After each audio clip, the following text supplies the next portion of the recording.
Okay, so cantilever beam means one end is fixed, another end is free. So there for cantilever beam, only one reaction is there. Only one reaction is there for cantilever beam. And for cantilever beam, now in simply supported beam, we solve the problem from the left hand side. Now in cantilever beam, we solve the problem from right hand side. Okay, let us take a simple example. Now we consider one cantilever beam, and on this cantilever beam, 3 point loads are acting. Now as compared to simply supported, this calculation of these beams are very easy because no necessary to calculate reactions. Okay. Now the distance of the span is given 1 meter. This one is 0.5 meter and this one is 1 meter. Now let us give name as A, B, C and D. Okay. Now for this cantilever beam, we calculate the reactions by using again the same conditions of equilibrium. So here no necessary to apply the first condition, summation F is equal to 0, as there is no horizontal force is acting. So this condition is already satisfied. Now we use the second condition, summation Fy equal to 0.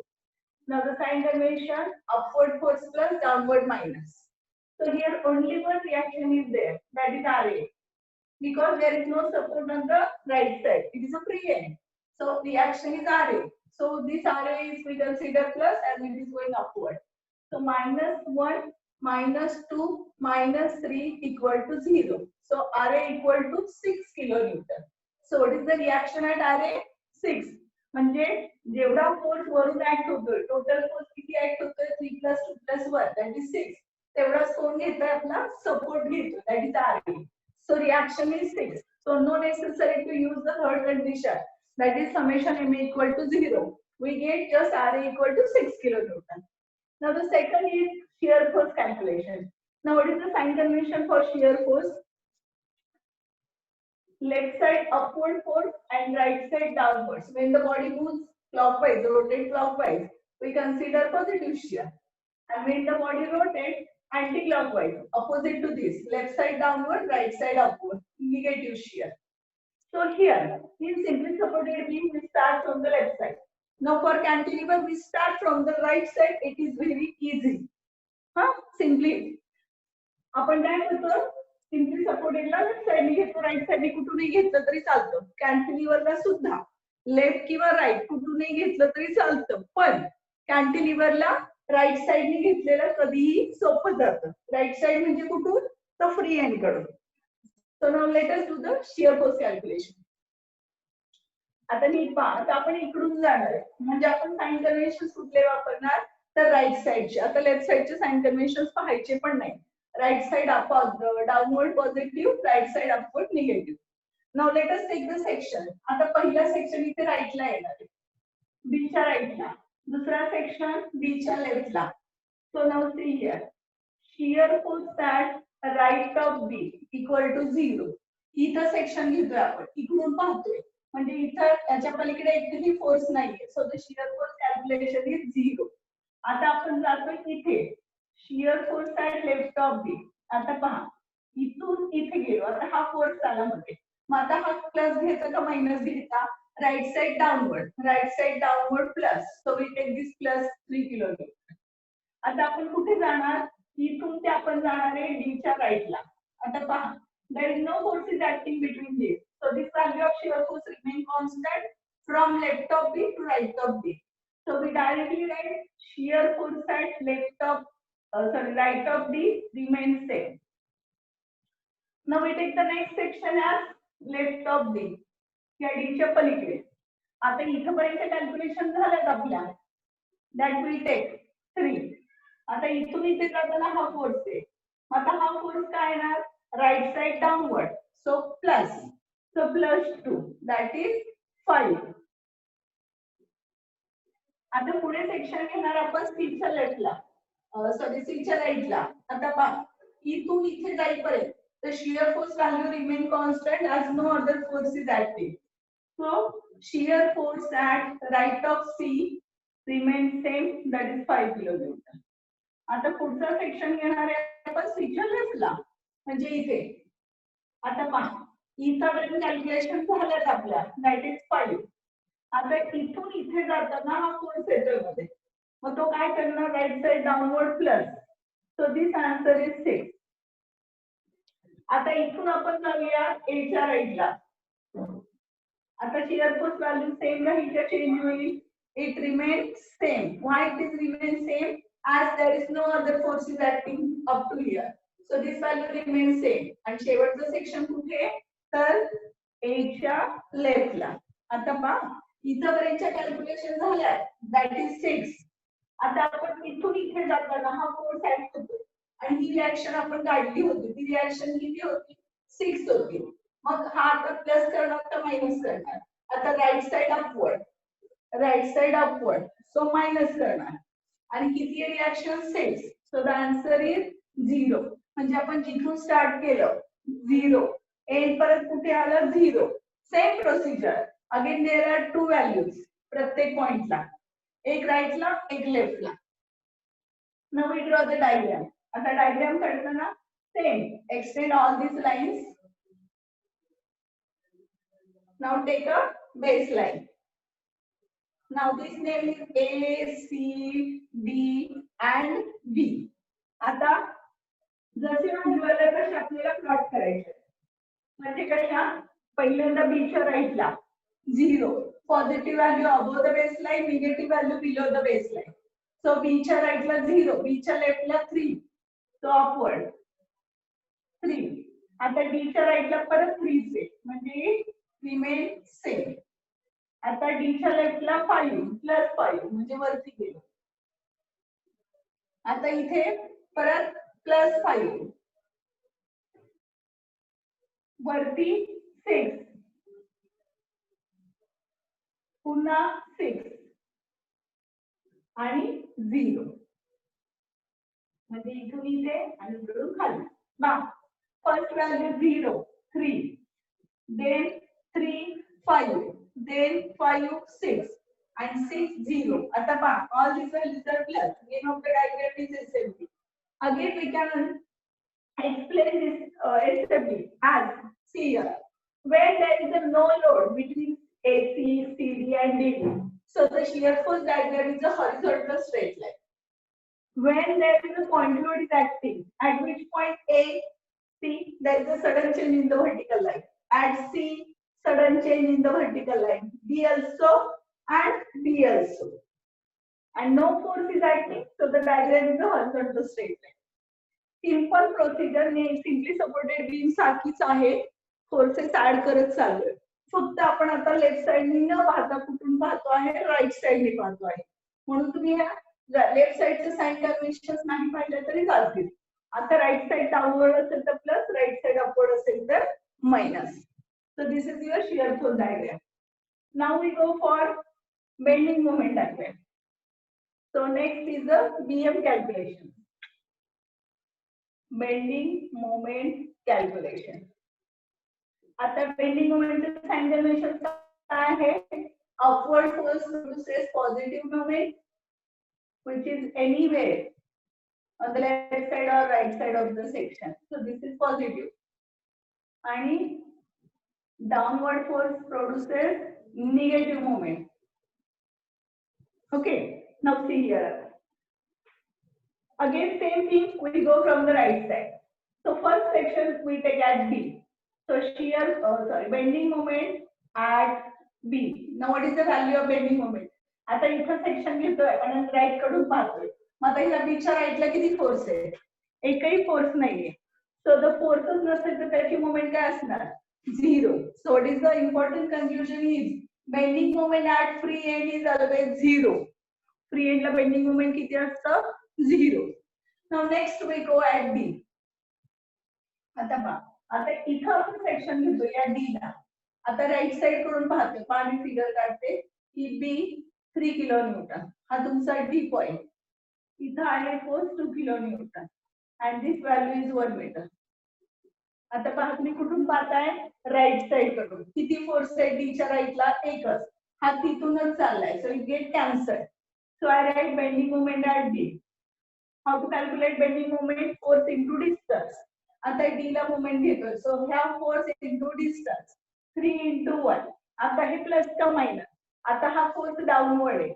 So the downward force produces negative moment. So this answer is minus. So the answer is minus 3 kilonewton meter. If you observe here, तुम्ही जर observe केलं तर आपल्या simply सपोर्टेडला bending moment कधीही minus आली नव्हती. Because simply supported beam bends in a sagging manner. So सगळ्या value कशा आल्या होत्या पॉझिटिव्ह. पण आता कॅन्टिलिव्हरला काय? Cantilever beam bends in a hogging manner, negative bending moment. So सगळ्या बेंडिंग मोमेंट आता काय येणार आहे? निगेटिव्ह येणार आहे. जर पॉझिटिव्ह आली तर समजायचं कॅल्क्युलेशन कुठेतरी चुकताय. आता नेक्स्ट घेऊया सी ला.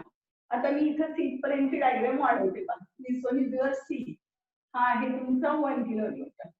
हे डिस्टन्स आहे तुमचं 0.5. आता आपण सेक्शन घेणार आहे सी ला इथे. Okay, now we take the bending moment at C. आता पहा सी च्या राईट साइडला किती फोर्स आहेत पहा.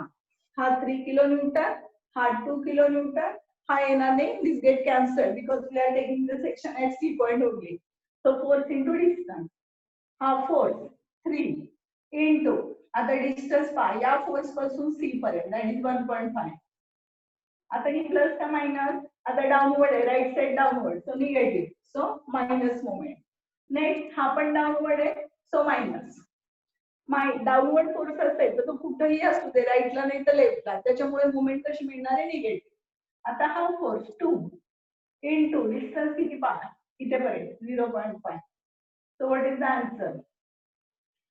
Minus 4.5 minus 1 that is minus 5.5 kilonewton meter.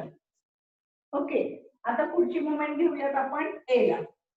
आता मी ए पर्यंतची फिगर इकडे कंप्लीट करते. हा तुमचा ए पॉइंट. हे डिस्टन्स आता तुमचं ऍड झालं 1 मीटर. ओके, आता एच्या राईट साइडला पहा किती फोर्स आहे. Now there are 3 forces 1 2 3. ही रिएक्शन आहे, पण ही रिएक्शन इथूनच चालल्यामुळे get cancel. So only 3 forces. आता ह्या तिघांची मोमेंट घेऊया कुठे? ए ला.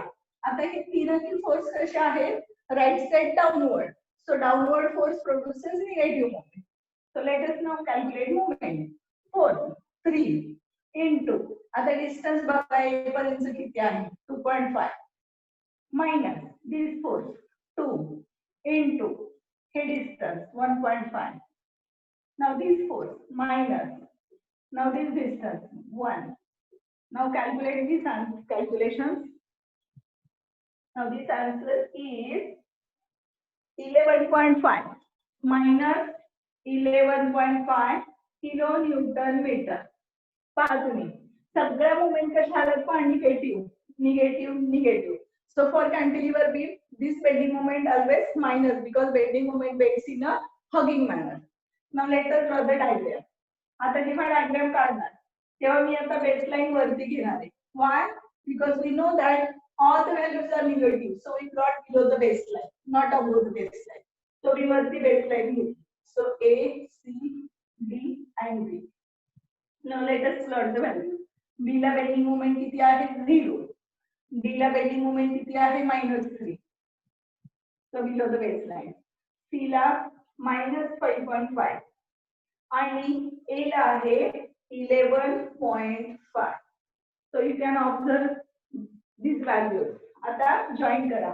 Incline straight line, incline straight line. So these values are negative. So this is your BMD. आता तुम्ही जर ऑब्झर्व केलं तर पहा maximum bending moment for a cantilever beam is always at the fix a. म्हणजे जी मॅक्सिमम बेंडिंग मोमेंट असते ती कुठे येते? कॅन्टिलिव्हर बीमच्या फिक्स एंडला असते, नेहमी फिक्सला. आणि फ्री एंडला बेंडिंग मोमेंट किती असते? 0. And all the values are below the baseline. आता हाच प्रॉब्लेम तुम्ही लेफ्ट साइडनी पण करू शकता. फक्त लेफ्ट साइडनी करण्यासाठी तुम्हाला ती रिएक्शन काढायला हवी आणि त्याच्यानंतर इथे मोमेंट ऍड होते फिक्स साइडमुळे. सो कॅल्क्युलेशन लेंथी होतात, वाढतात. म्हणून आपण कुठून स्टार्ट करतो? Right side. राईट साइड म्हणण्यापेक्षा फ्री एंड पासून. So this is your the first problem for cantilever beam. It is very easy. आता हा झाला तुमचा पॉइंट लोडचा. Now we take the problem for overhanging. Now I give you two problems for cantilever beam for homework. आता हे problem तुम्ही solve करायचे. मी देते तुम्हाला हे पहा. 50 kilonewton, 25 kilonewton, and this one is 40 kilonewton. Okay, and the distances are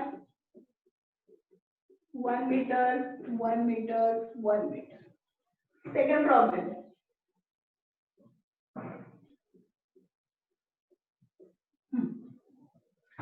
Two kilonewton, 4 kilonewton, 6 kilonewton. A, C, D, E, this one is given B point. And now the distances are 1 meter, 2 meter, 2 meter, and 3 meter. Okay. आता हे होमवर्कला दोन problem दिले, solve करा आणि मला send करा. Now we take the next problem for UDS.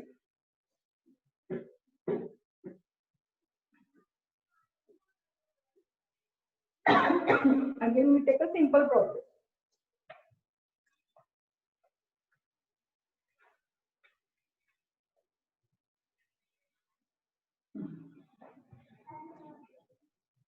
Now a simply supported beam is there. Sorry, a cantilever beam is there with UDL from the right side. UDL intensity is 0.8 kilonewton per meter. This one is 2 kilonewton. These distances are 1.5 meter. This one is 1.5 meter. Okay. Now we solve this problem. Again here no necessary to calculate the reactions, or it is very easy to calculate the reactions. Summation Fy equal to 0. Upward plus downward minus. Now the A, B, C. आता ह्या CB portion वर UDL आहे. Intensity is 0.8 kilonewton per meter. Span is 1.5 for CB and for AC portion 1.5. Now we take the summation Fy. And the किती forces पहा? 3 forces. This one is your reaction. एकच reaction असते, इकडे support नसतो. So plus RA वरती चाललाय.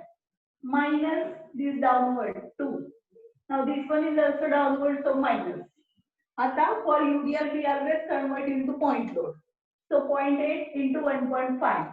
So this is 1.5 into 0.8. That is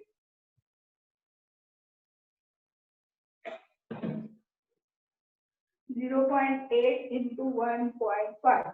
So 1.2. So what is that? Equal to 0. And algebraic sum of all the forces is equal to 0. So RA equal to 3.2 minus. It becomes plus from the right side. So किती reaction आली बघा तुमची 3.2.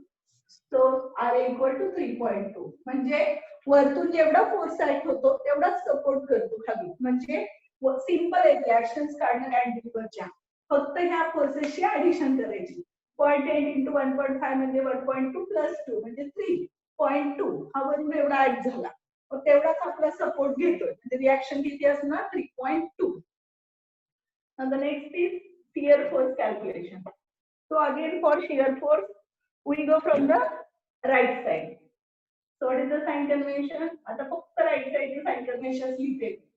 काय sign convention? Right side positive आणि right side upward negative. कारण आपण right side नी जातो. So no necessary to take the sign convention from the left side. आता कुठे कुठे सेक्शन घेणार आपण? B च्या right ला first, then B च्या left, C च्या right, C च्या left ला, A च्या right ला आणि A च्या left ला. आपण जिथून स्टार्ट करतो तिथून एंड होणार आहे A च्या लेफ्ट ला. So shear force at right of B किती आहे? 0. म्हणजे आपला शेवटचा पॉइंट A च्या लेफ्ट ला सुद्धा आन्सर किती यायला पाहिजे? 0. Then we can say that our calculations are going correct. So next is shear force at right of sorry left of B. आता पहा इथं 0 आहे, इथून इथे गेलो आपण, कुठलाही पॉइंट लोड ऍक्ट होत नाही. युरियाचं स्टार्ट होतं, हे दोन्ही पॉइंट एकमेकांच्या खूप क्लोज आहे की ते आपण एकाच लाईन वर दाखवतोय सेट डायग्राम मध्ये. तो इथं 0 आहे, तर बीच्या राईटला सुद्धा किती आहे 0. आता जाऊया सीच्या राईटला. आता नीट पहा, आता इथपर्यंत 0 आहे, इथून आपण इथे जातोय, मग शिअर फोर्सची व्हॅल्यू सेम राहील का चेंज होईल? That value get change. का चेंज होईल बरं? कारण कंटिन्यू युरियल ऍक्ट होतोय. असं मध्ये लोड नसेल तर ती सेम राहील, पण इथं युरियल ऍक्ट होतोय त्यामुळे शिअर फोर्सची व्हॅल्यू काय होणार? चेंज होणार. मग ती किती येईल बघा. आता इथपर्यंत हा युरियल घ्यायचा, आता युरियल कधीच युरियल घ्यायचं नाही, again we convert it into point four. So 0.8 into 1.5 म्हणजे 1.2. पण आता हा प्लस की मायनस? राईट साइड डाऊनवर्ड म्हणजे plus, so this one is plus. आता जाऊयात आपण सीच्या लेफ्टला. आता हे 1.2 इथपर्यंत कॅल्क्युलेशन झालं. आता इथून आपण इकडे जातोय, तर हा फोर्स घेतोय, मग तो प्लस घ्यायचा का मायनस? तर plus, right side downward. So this answer is 3.2. आता जाऊया सीच्या लेफ्ट कडून एच्या राईट पर्यंत. आता ती व्हॅल्यू सेम राहील का चेंज होईल सांगा. आता इथं 3.2 आहे, इथून इथं जाऊपर्यंत व्हॅल्यू सेम राहणार का? मध्ये काहीच फोर्स नाहीये, so this value remain same. आता जाऊयात आपण एच्या लेफ्टला जाऊयात. आता एच्या लेफ्टला इथं जाणार आहे, इथपर्यंत कॅल्क्युलेशन झालं, दॅट इज 3.2. आता जेव्हा तुम्ही इकडे जाताय तेव्हा ही रिॲक्शन घ्यायला हवी. ती रिॲक्शन कशी घेणार? राईट साइड अपवर्ड म्हणजे मायनस घेणार. आणि किती आहे reaction? 3.2. So this answer is 0. म्हणजे आपण जिथून स्टार्ट केलं, again we end and 0. So our calculations are correct.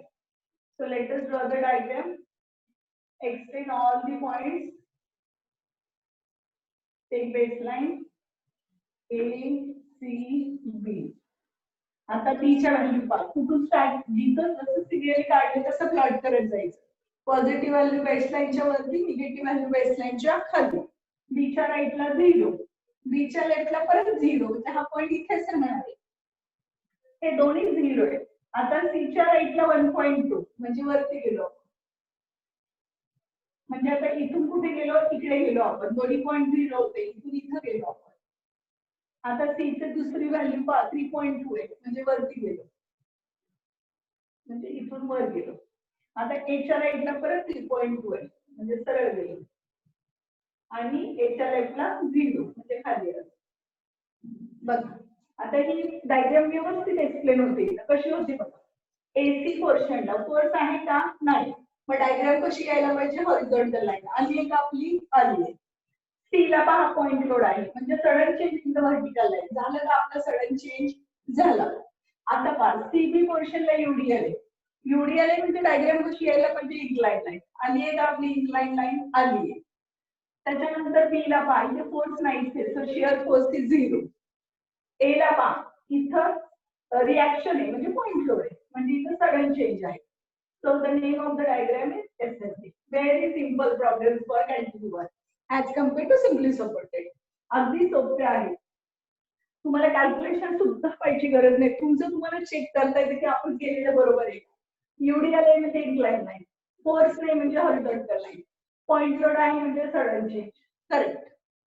Now we go for bending moment calculation.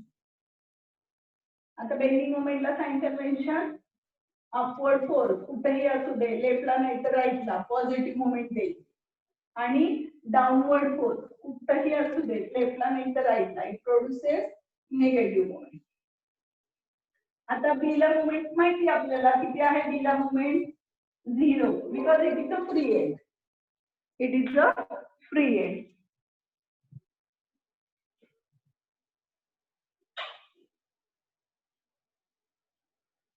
It is a free end. आता घेऊया सी ला, बेंडिंग मोमेंट ऍट सी. आता पहा C ला, आता मी सी पर्यंत डायग्राम काढते म्हणजे तुमच्या लक्षात येईल, इझी जाईल. प्रत्येक वेळेस तुम्ही डायग्राम काढली पाहिजे असं काही नाहीये, नाही तरी करणार आहे. जशी तुमची प्रॅक्टिस होईल तशी तुम्ही डायग्राम काढू नका. तर सध्या प्रॅक्टिस नाही त्यामुळे आपण थोडस काढून बघतोय सेपरेट, म्हणजे व्यवस्थित समजेल. बघा आता मी सी पर्यंतची एवढी डायग्राम काढली. आपण पाहतो राईट साइड. तर किती फोर्स आहे? एकच युडिएल. हा तिथूनच सेक्शन गेल्यामुळे दिस फोर्स गेट कॅन्सल. मग आता मोमेंट घेऊया. आता हा डाऊनवर्ड आहे, तर downward force produces negative moment. आता युडिएलचं आधी काय करायचं? कन्व्हर्जन. तर 0.8 इंटू 1.5 म्हणजे हे कन्व्हर्जन आलं. मी आता लिहिते म्हणजे तुमच्या लक्षात येईल हे पाहताना की काय केले. हे झालं युडिएलचं कन्व्हर्जन इंटू. आता पहा हा फोर्स कुठे ऍक्ट होतोय पहा, याच्या सेंटरला होणार. आणि हे डिस्टन्स किती आहे बघा, हे 1.5 डिवायडेड बाय 2 म्हणजे 0.75. बरोबर का?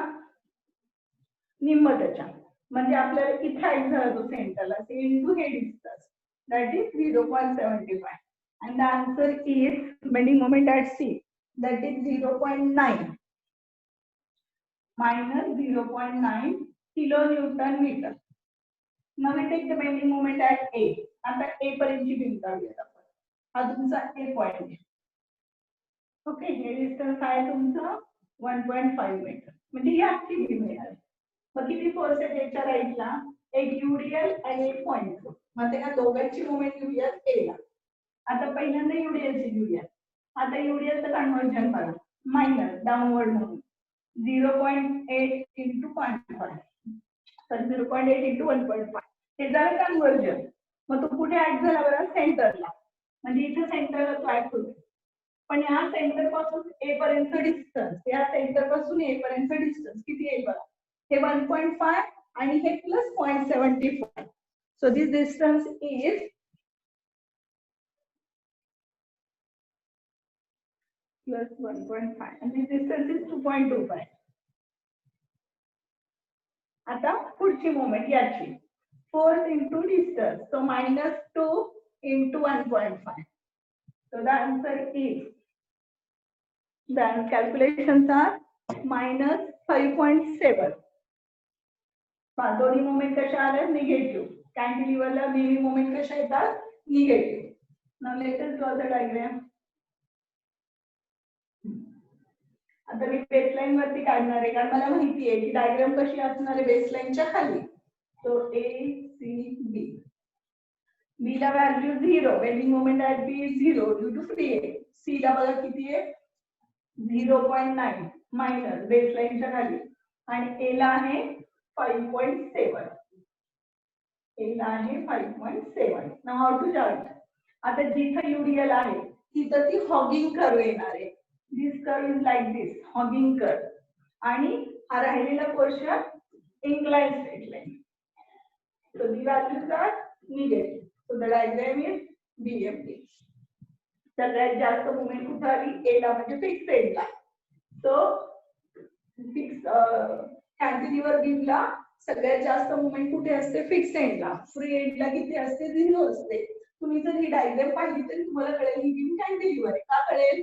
तर आता सगळ्या व्हॅल्यू मायनस आहे. मायनस व्हॅल्यू म्हणजे काय? Cantilever beam always bends in hogging manner. परत इथे कर्व आहे, हॉगिंग कर्व म्हणजे इथे काय असणार आहे? युडिएल. आणि इथं कर्व नाहीये म्हणजे ही काय? इन्क्लाइन स्ट्रेट लाईन असते म्हणजे इथे लोड नाहीये. आणि सगळ्यात जास्त मुवमेंट येला म्हणजे याला काय आहे तुमचं? फिक्स आहे. So this is the second problem for a cantilever beam. So in next lecture we take the remaining problems. As compared to simply supported beam, these problems are very easy. Okay.